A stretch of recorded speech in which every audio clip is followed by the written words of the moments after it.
We think actors are always these confident, charismatic people, and you debunked that. How have you gone through periods of self-doubt? How do you overcome maybe the days where you are feeling a bit low on confidence? How do you fight through that? Early on, I remember many calls to my mother. I'm terrible, Mom. Just my father. I don't think I'm going to get the bond.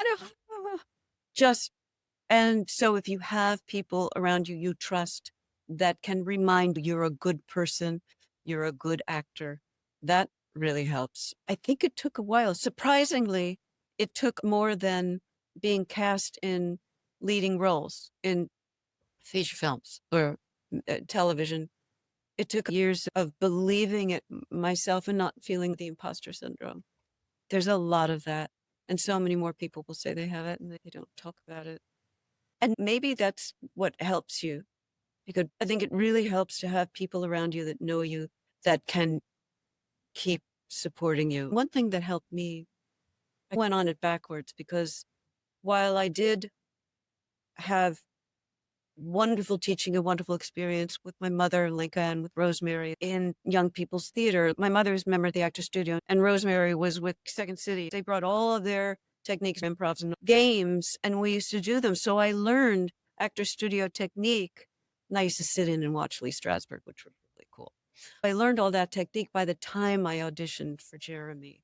I had it inside, but I didn't have my own technique until I studied with Bobby Lewis, the great Robert Lewis director and teacher. I studied with him for a number of years in his master class, which was wonderful.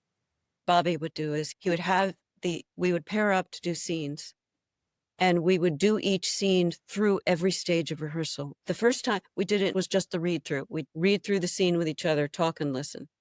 The second time we would do what he calls the left page, or the production talk. And the production talk, which is you talk about the theme and how the theme will drift through wardrobe, makeup, sets, character. That's the production talk. Then the third time we do it, you play the scene for every line on the left page of the script. When a script was, you do the overall action of a scene. What do you want out of the scene? In the middle, you do the action for every line. What are you doing with that line? Are you saying, not, the action is not, I'm being happy. The action is make him smile, or paste a smiley face on his face, or shoot an arrow into his head, or whatever. It's actionable things you can play in your mind that will get the action of the line. And then in the third column of the left page, you write down anything that means something to you that no one else would understand. It could be a picture, it could be anything, and that will bring it out in your head so that when you get to that scene, you can glance at the left page and remember, got it. And it can change. You do it in pencil because it does change through the course of rehearsal and working on a film. So you learn so much about the character as you're going through. So that I learned from Bobby Lewis. And after studying with Bobby, I felt like I had much more of a handle on some sort of technique. I suppose after that, I felt a lot more in control. I felt more settled, and I was older and I had experience. So a lot of it is just age. It Definitely. is, yeah. I definitely feel the same, just in terms of speaking in front of camera or emailing people that I don't know, or dealing with social situations. I remember even 3 years ago when I was 16 or 17, I would struggle at school. I'd feel quite anxious, like ambient anxiety in my stomach. And people probably think, oh, he's really sociable and stuff. But deep down, I was quite anxious. I'd have to go to the toilet just to cool off, just to get away from people. But then 3 years later, after working on myself and learning techniques like I guess you did for acting, that's gone away and I feel completely fine now. So it is, things just compound over time, and repetition is persuasive. If you repeat yourself that you are a confident person, you end up becoming it, right? Yeah, you do what you're describing about going to the bathroom. I've done that. Yeah. Sometimes on the set, what I'll do is I'll take out my phone and walk around with my phone.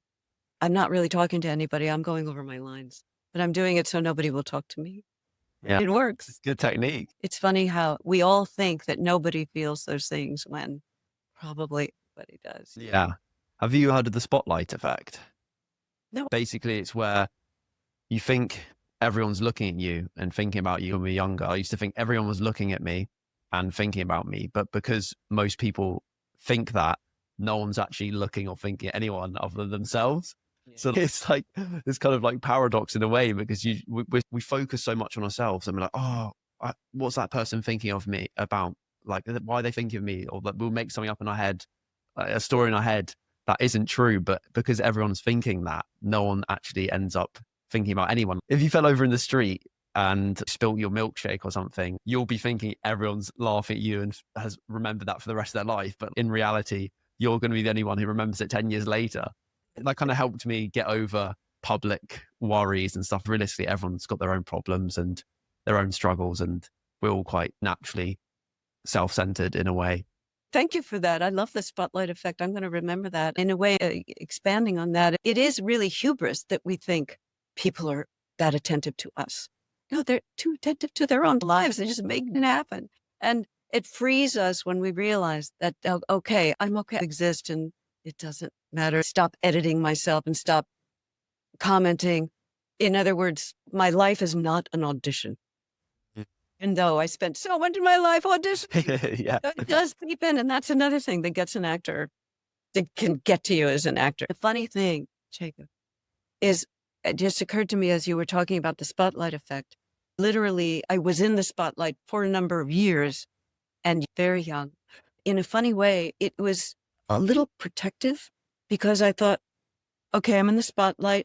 It's as if I receded back into my heart and they weren't really seeing me. I was acting, I was being the spotlight person that everybody needed to see. And the other thing that happens is, oh, the spotlight is on, so they're all going to have their attitudes or whatever they're thinking of me, so I'm safe because they're not really seeing me. I don't have to be on. In a bizarre way, I felt not quite on display because I didn't feel like they were really seeing me. It's a great hiding place. Hiding in plain sight. Yeah. Yes. So they're looking at the character that they've seen on the cinema screen. They're not actually looking at me, who I am as a person deep down. Is that what you mean? Like they're looking at who they imagine that you are. But you had the self assuredness and confidence to know who you were deep down. So that kind of gave you a buffer between what they thought and what you actually knew about yourself. I suppose I was lucky in that I did have that. And I think it helped me to clean up, as they say. Somebody used that phrase once and I thought, oh, that's interesting. We all do clean up after the bizarre adolescence and teenage years and figuring yourself out. You clean up. Do you have any recommendations for young people who are trying to clean up and figure themselves out and find themselves? Anybody in particular? Just any kind of young person. It's like I just want to go out and hug everybody and say, it's right. You are wonderful. You will be great. Don't listen to everybody. Don't take to heart everything. No, it's like my mother was wonderful. My father, just a support, wonderful. You just keep on. You can do it. If you picture yourself, imagination is such a wonderful thing. Imagine yourself in that. Imagine yourself in the next 2 hours with these people. One trick is if you're with a group of people and you're terribly intimidated, just picture them as toddlers. And that won't help. Not that you'll talk down to them, but we don't talk down to toddlers. We talk to toddlers. Or imagine them as babies, or imagine them all naked. All those tricks work, but we forget to use them. I would say to listen to yourself and know that you can change. Know that you can decide to do something with your life and then change your mind. One thing can morph into another, and we do. People can have their opinions of you. It doesn't really define who you are.